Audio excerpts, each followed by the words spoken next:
Pero Jeboy, grabe ka naman, asawa mo ko. Hindi mo man lang ako iniwanan ng pera para pangkain. Wala akong pakialam. Bahala ka sa buhay mo. Sige. Sarap diba? O diba pa?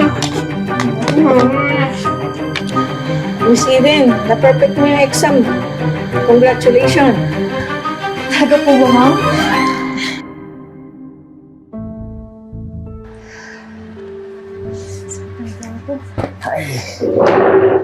Jeboy, buti naman dumating ka na. Para sa atin ba yung dalawa? Dala mong pagkain?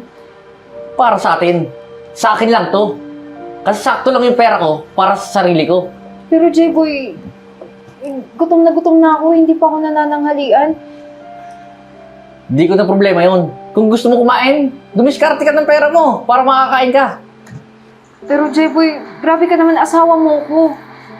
Hindi mo man lang ako iniwanan ng pera para pangkain. Wala akong pakialam. Bahala ka sa buhay mo. Oy, parang Jeboy. Ay pare, maupo ka muna. Ano, tara sa bar mamaya. May bagong gawas doon. Tsaka pare, teka lang. Kumain ka muna, baka nagugutom ka. Sakto-sakto. Tsaka pare, nagyaya mga tropa. Walang problema. Yo, tama-tama yan. Ako na may sagot ng iinumin natin. Teka lang, Jeboy. At pag sa tropa mo, mabilis mo lang nabibigyan ng pera. Pero sa akin, kahit pangkain, hindi mo mabigay. Mahalagang lumabas kami ng mga tropa. Dahil napapagod din ako sa trabaho. Tsaka isa pa, nakakapagod ka na rin eh. O paano, Brian? Tara na. Tara. Talaga ba, ha, Jeboy? Uubusin mo yung pera para sa bisyo mo? Ako hindi mo mabigyan para pangkain? Tara na, huwag pasiyan. Madaldal talaga bibig niyan. Dahil babae doon. O Ceci, maupo ka. O ano, bakit ka ba napasugod dito? Biglaan, himala. Ceci, pasensya ka na ha, pero kakapalan ko na yung mukha ko. Gutom na kasi ako eh. 2 araw na akong hindi kumakain. Wala din akong pera pambili. Ganun ba? Di ba may asawa ka? Bakit? Ano nangyari? Ceci, ewan ko ba dun sa asawa ko, parang hindi na asawa yung turing niya sa akin eh. Hindi niya ako binibigyan ng pera para pangkain. Lagi na lang ginagastos para sa mga barkada. Sige. Ceci, pasensya ka na pero hindi ako nakapagpamalengke ha. Kaya, Ceci, meron naman akong pagkain dito. Kaya nga lang, yung ulam. Actually, pagkain naman talaga siya. Masarap na siya eh. Pero baka kasi maselan ka eh. Pagkain naman talaga ng tao yun. Kaya lang pinapakain ko rin sa aso ko yun eh. Wait lang ha, kukunin ko lang yun na para makakain ka na. Sige. Wala nang problema sa akin.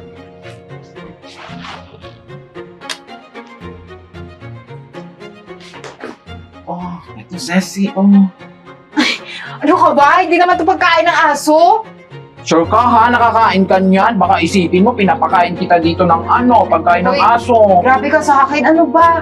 Sanay tayo sa mga ganito, no? Naku, Ceci, maraming salamat talaga. Gutom na talaga ako kaya. Ay, mamaya, ay, Ceci, grabe ka naman kumain. Ganyan na ganyan kumain si Oreo. Yung aso ko, ganyan na ganyan talaga. Naku, Ceci, pasensya ka na. Yan na yung mapapaulam ko sa'yo. Maraming salamat kasi pinakain mo ko. Ceci, Sige. sarap diba? O diba? Saan tubig yan? Naku, Ceci, mamaya na.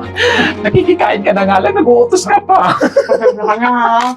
Biro lang. Pero Ceci, para magkaroon ka ng, alam mo yun, para makapagsimula ka, bibigyan na lang kita ng 1K. Pwede naman, sapat naman siguro yun para makapag-pang-apply ka na, makapaghanap ka na ng trabaho.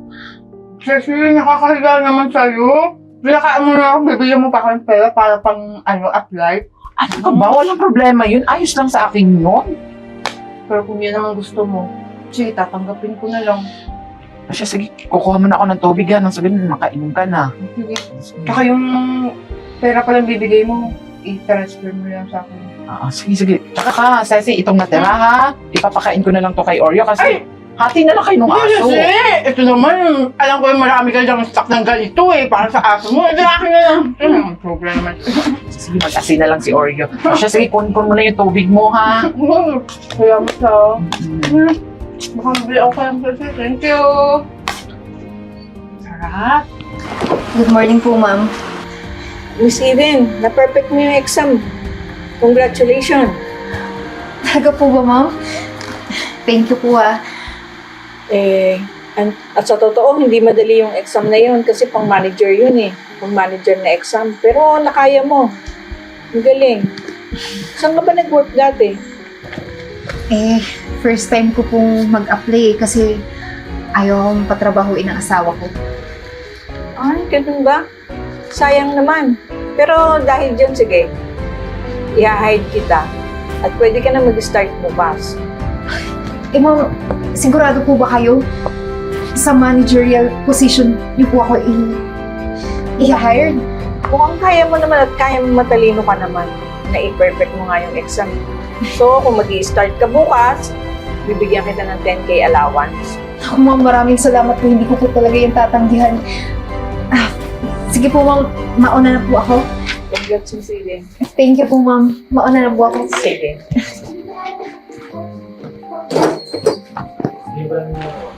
Ah!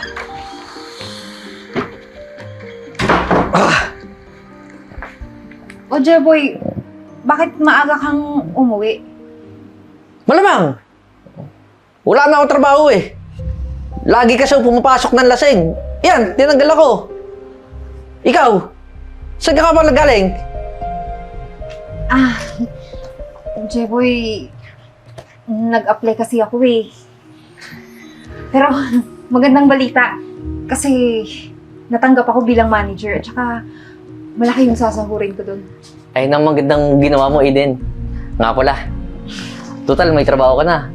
Lahat ng sasahurin mo, ibibigay mo sa akin, ha? Kasi ayaw ko na rin magtrabaho, eh. Tsaka ako na bahala mag-budget para laging pag-uwi mo, may pagkain ka ng madadatnan, di ba? Teka lang, Jeboy.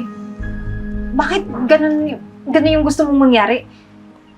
Yung may trabaho ka, para pagkain ko eh, hindi mo ako mabigyan. Ngayon na ako na yung may trabaho, gusto mo lahat ng pera ko mapasayo? Ako ang masusunod dito. Lalaki ako, di ba? Ba't ang dami pang sinasabi? Ibigay mo na lang lahat ng sahod mo. Jeboy, kahit kailan hindi ko talaga naramdaman na minahal mo ko. Kaya mas mabuti pa, maghiwalay na lang tayong dalawa.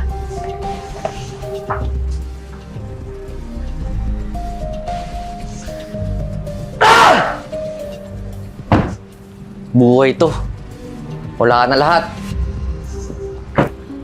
Aiden, baka naman pwedeng tanggapin mo ako kahit anong posisyon. Eh, wala na kasi yung makain eh. Gusto kong maawa sa'yo, Jeboy. Pero kung maaawa ko sa lahat ng i-interviewin ko, malamang tatanggapin ko kayong lahat. Pero alam ko, may mas deserving pa sa'yo. Dahil alam ko paano ka magtrabaho. Ikaw, napakayabang mo talaga eh, no? Porket nagkatrabaho ka, ganyan ka na? Bakit? Totoo naman, di ba? Lagi kang lasing dati sa tinatrabahuan mo. Anong iskandalo yan, sir? Eh, ito eh. Napakayabang eh. Empleyado lang naman eh. Hindi siya basta empleyado rito, hindi mo ba nababasa yan? At business partner ko pa yan. Siya ang may pinakamalaking share dito. 100M. Alam mo, Jeboy, noon pa man, hindi mo ko pinahalagahan. At hindi mo ko minahal. Kaya hindi mo deserve ang pagmamalasakit ko sa'yo. Kaya kung ako sa'yo, umalis ka na. Hindi ako aalis dito hanggat di mo ako tinatanggap. Ganun. O sige, ipapakaladkad kita. Security! Hindi ako natatakot. Sir. Wala kayo manggulo rito. Sumama na ho kayo. Hindi ako sama. Ayaw ko tanggapin eh. Umalis ka na sabi eh. Sir, sige na. Tandaan mo to ah. May karma ka rin. Sige na. Huwag mo nang i-entertain yun, ha? Huwag mo na nagpapapasukin dito. Sige War po. freak pala yun. Ako, pasensya na po kayo ha. Pero malaki po yung pasasalamat ko sa inyo. Kundi dahil sa inyo, hindi ako makakabangon. Tsaka hindi ko to makakamit yung posisyon na meron ako ngayon. Deserve mo yan, Miss Eden.